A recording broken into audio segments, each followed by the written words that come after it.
Welcome to our channel Tollyradar. నేను మీ journalist Yagnamurthy. Junior NTR మొట్టమొదటిసారిగా నటించినటువంటి హిందీ సినిమా వార్ 2 ఈరోజు ఆగస్టు 14వ తేదీ మన ముందుకు వచ్చేసింది. హృతిక్ రోషన్, కియారా అద్వానీ హీరోయిన్గా నటించినటువంటి ఈ సినిమాని అయాన్ ముఖర్జీ డైరెక్ట్ చేశాడు.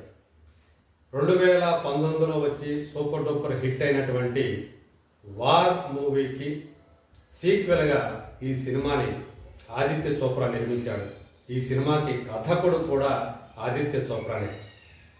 కాకపోతే దర్శకుడిని ఆయన మార్చేశాడు. మొదటి సినిమాకి సిద్ధార్థ ఆనంద్ డైరెక్ట్ చేస్తే ఈ సినిమాని అయాన్ ముఖర్జీ అంటే బ్రహ్మాస్త్ర ఫేమ్ అయాన్ ముఖర్జీ డైరెక్ట్ చేశాడు. సో కబీర్, ఏజెంట్ కబీర్ రాలో పనిచేసి తర్వాత విలన్ల పక్షం, శత్రుపక్షంలో చేరినటువంటి ఒక దేశద్రోహిగా ముద్రపడినటువంటి ఆ కబీర్ పాత్రలో మనకు హృతిక్ కనిపిస్తాడు. హృతిక్ రోషన్ కలి అనేటువంటి ఒక విద్రోహక, ఒక టెర్రరిస్ట్ కార్యకలాపాలు చేసేటువంటి ప్రాజెక్ట్ ఏదైతే ఉందో ఆ కలి అనే ప్రాజెక్టులో ఇండియాకి సంబంధించిన వాళ్ళతో పాటు భారతదేశం ఇరుగు పొరుగు దేశాలైనటువంటి Russia, China, Pakistan, Sri Lanka, Myanmar ఈ దేశాలకు సంబంధించినటువంటి వాళ్ళు కూడా ఒక సిండికేట్ లాగా ఏర్పడి ఎలా ఇండియాని నియంత్రించాలి, ప్రైమ్ మినిస్టర్ని హత్య చేసి ఎలా అల్లకల్లోలను సృష్టించాలి అని ఎవరైతే ఆ పన్నాగం పన్నారో దాన్ని, సో అందులో భాగంగా కబీర్ మనకి స్టార్టింగ్లో కనిపిస్తాడు. తన మెంటర్, తన గురువు అయినటువంటి కల్నల్ సునీల్ లోథ్రాని తన చేతులతో తనే స్వయంగా గన్తో కాల్చి హత్య చేస్తాడు. ఎందుకు అతను తన గురువునే చంపాల్సి వచ్చింది? కన్న కొడుకుగా తనని భావించి అంతగా అభిమానించి ప్రేమించి ఒక దొంగగా ముద్రపడిపోయినటువంటి అతడికి ఎలా ఒక సైనికుడిగా, ఒక వారియర్గా తీర్చిదిద్దాడు. అలాంటి వ్యక్తిని ఎలా చంపడానికి అతనికి మనసొప్పింది? ఇలాంటి విషయాలన్నిటికీ కూడా మనకి వార్ 2లో ఆ కథలో సమాధానాలు దొరుకుతాయి. మరి కల్నల్ లోథ్రా కుమార్తె వింగ్ కమాండర్ కావ్య లోథ్రాగా ఇందులో కియారా అద్వానీ మనకు కనిపిస్తుంది. ఏజెంట్ విక్రమ్ చలపతి ఆ పాత్రలో జూనియర్ ఎన్టీఆర్ కనిపిస్తాడు. కలి ప్రాజెక్టుతో పాటు మేజర్ కబీర్ను కూడా పట్టుకునేటువంటి ఆపరేషన్లో భాగమైనటువంటి అతను విక్రమ్ నిజానికి ఎవరు? విక్రమ్కి అలాగే కబీర్కి మధ్య ఉన్నటువంటి సంబంధం ఏంటి? చిన్నతనంలోనే ఆ ఇద్దరు కూడా స్నేహితులు. మరి ఎలా వాళ్ళిద్దరూ కూడా భిన్న ధృవాలుగా మారిపోయి పరస్పరం శత్రువులుగా ఎందుకు మారిపోయారు? జువైనల్ హోమ్లో గడిపినటువంటి వాళ్ళు ఎలా వాళ్ళ దారులు వేరే? ఇవన్నీ కూడా ఈ సినిమాలో మనకు కనిపిస్తాయి. ఆదిత్య చోప్రా రాసుకున్నటువంటి కథ ఏదైతే ఉందో అది చాలా థిన్ లైన్.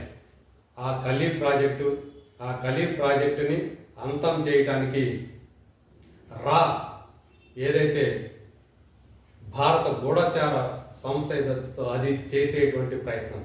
సో ఆ రా చీఫ్గా కల్నల్ లోథ్రా తర్వాత మనకి అనిల్ కపూర్ ఆ పాత్రలో ఆ క్యారెక్టర్కి వస్తాడు. ఏజెంట్ కబీర్, సో ఎవరైతే తన తండ్రిని చంపాడో మరి కావ్య ఏం చేసింది? పూర్వాశ్రమంలో ఇద్దరు కూడా ప్రేమికులు. అతన్ని పెళ్లి చేసుకొని ఒక కుటుంబాన్ని, ఒక అందమైనటువంటి కుటుంబాన్ని కలలు కన్నటువంటి కావ్య కలలు నిజమయ్యాయా, కలలయ్యాయా? తండ్రిని చంపింది కబీర్ అని తెలుసుకొని కావ్య ఏం చేసింది? సో ఇలాంటివన్నీ కూడా, ఇలాంటి అంశాలన్నీ కూడా వార్ 2లో భాగంగా మనకు కనిపిస్తాయి. సో ఇది ఒక స్పై థ్రిల్లర్, కానీ ఆ థ్రిల్లింగ్ ఎలిమెంట్స్ అన్నీ కూడా యాక్షన్ ఎపిసోడ్స్కి మాత్రమే పరిమితం అవడం వార్ 2కి సంబంధించి కనిపించేటువంటి ఒక ప్రధానమైనటువంటి లోపం అనుకోవాలి. సో ఆ ఫ్లాష్ బ్యాక్ సన్నివేశాలు నిజానికి విక్రమ్ చలపతి అయినా లేకపోతే అతని పేరు వేరే ఉందా? ఎందుకని అతను విక్రమ్ చలపతిగా మారాడు అనటానికి మాత్రం ఎక్కడా కూడా కథలో చెప్పే ప్రయత్నం చేయకపోవటం ఈ సినిమాలో దొరికినటువంటి మరొక లోపంగా మనకి అర్థమవుతుంది. ఎందుకంటే కబీర్ ఎలా మేజర్ అయ్యాడు, కల్నల్ లోథ్రా వల్లే అతను ఒక వారియర్గా తయారయ్యాడు, ఒక దేశభక్తిపరుడుగా. దేశం తర్వాతే ఇంకేదైనా, ఇండియా ఫస్ట్, ఆ తర్వాతే ఏదైనా సరే అనేటువంటి ఆ భావజాలంతో పెరిగినటువంటి అతను ఎందుకొని ఆ చీకట్లో ఉండిపోయాడు, దేశమంతా కూడా అతన్ని ఎందుకు దేశద్రోహిగానే ఎందుకు చూస్తుంది, రా కూడా అతన్ని ఎందుకని అలాగే ప్రజెంట్ చేస్తుంది అనేది కూడా ఈ సినిమాకు సంబంధించి చివరిలో మనకు కలిగేటువంటి ఒక సందేహం. నిజానికి అది కన్విన్సింగ్గా అనిపించదు అది. సో ఇలాంటి అంశాలతోటి కథ కొంచెం అటు ఇటు ఎటువో వెళ్తుంది. చివరిలో కూడా విక్రమ్ చలపతి అంటే జూనియర్ ఎన్టీఆర్ పోషించినటువంటి పాత్ర ఏదైతే ఉందో దానికి సంబంధించి కూడా ఒక ట్విస్ట్ పెట్టారు. సో ఇద్దరూ కూడా, అటు విక్రమ్ ఇటు కబీర్ చావు అంచుదాకా వెళ్ళి బతకడం ఈ సినిమాలో మనకు కనిపిస్తూ ఉంది. సో ఇద్దరూ కూడా అంటే హృతిక్ రోషన్, జూనియర్ ఎన్టీఆర్ తమ పాత్రల్లో వీర విహారం చేశారనే చెప్పాలి. సో సీజీ వర్క్ మాత్రం మొదట్లో అంత ఎఫెక్టివ్గా అనిపించలేదు, మనకు తెలిసిపోతూ ఉంటుంది. ఆ వూల్ఫ్ తోడేలుకి సంబంధించినటువంటి సీన్లు ఏవైతే ఉంటాయో, introduction scene, Kabir introduction scene, అందులో ఆ తోడేలుకి సంబంధించినటువంటి అన్నీ కూడా మనకి ఇది సీజీఐ వర్క్ అని చెప్పి చాలా స్పష్టంగా తెలిసిపోతూ ఉంటుంది. అట్లా కొన్ని చోట్ల ఎయిర్లో జరిగేటువంటి యాక్షన్ సన్నివేశాల్లో కూడా మనకి దీన్ని గమనించవచ్చు మనం. ఇంకా ఎఫెక్టివ్గా ఈ సీజీ వర్క్ కనుక ఉన్నట్లయితే, సో అంటే హాలీవుడ్ స్థాయి ఆ సీజీ వర్క్ కనుక కటింగ్ ఎడ్జ్ సీజీ వర్క్ అంటాం, అది కనుక ఉన్నట్లయితే ఆ యాక్షన్ సీన్లు ఇంకా ఎఫెక్టివ్గా వచ్చి ఉండేవి. అయినప్పటికీ కూడా ఈ సినిమాకి సంబంధించి హైలైట్ పాయింట్లు ఏవైతే ఉంటాయో అవి ఖచ్చితంగా యాక్షన్ ఎపిసోడ్స్ అనే చెప్పాలి. కబీర్ అలాగే విక్రమ్ వీళ్ళిద్దరు ఫేస్ ఆఫ్, వాళ్ళిద్దరి యాక్షన్ సన్నివేశాలు ఆ బ్లాక్లో మాత్రం సూపర్ అనే చెప్పాలి. ఎక్కడైతే వాళ్ళిద్దరి ప్రజెన్స్ కలిసి ఉంటుందో ఆ సన్నివేశాలు అన్నింటినీ కూడా అయాన్ ముఖర్జీ డైరెక్టర్ చాలా బాగా చిత్రీకరించాడని చెప్పాలి. చిత్రీకరణ పరంగా మాత్రం సో అవన్నీ కూడా బాగా వచ్చాయి.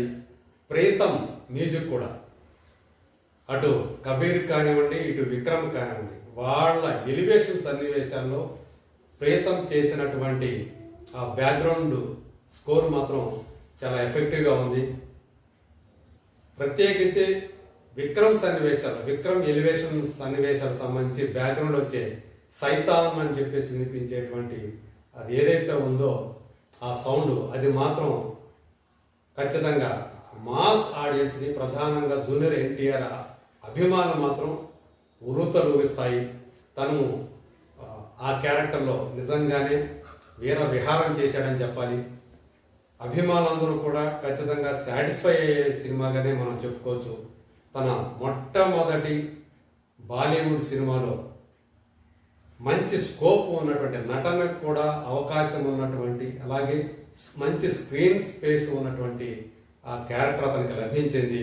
సో తనదైన శైలిలో అతను జీవించాడని చెప్పాలి, వీర విహారం చేశాడని చెప్పాలి.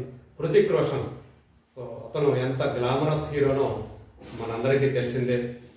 మనకి టాలీవుడ్కి సంబంధించి మహేష్ బాబుని ఎలా అయితే హ్యాండ్సమ్ హీరోగా చెప్పుకుంటామో, మోస్ట్ హ్యాండ్సమ్ హీరో, అలాగే బాలీవుడ్కి సంబంధించి most handsome hero Hrithik Roshan అని చెప్పేసి అందరూ కూడా అంగీకరించేటువంటి విషయం. సో అతను కూడా పర్ఫెక్ట్గా ఆ పాత్రలో ఏదైతే వార్లో చేశాడో అలాగే దాని కొనసాగింపుగా ఈ సినిమాలో తన పాత్రని సూపర్గా పోషించాడు. కియారా అద్వానీ కూడా, సో తను కూడా పాత్ర పరిధి మేరకు అందులో రాణించింది. అనిల్ కపూర్ రాజ్ చీఫ్గా, సో అతనికి ఎక్కువ పర్ఫార్మెన్స్కి అవకాశం లేదు, బట్ హుందాగా ఆ పాత్రలో ఉన్నాడు.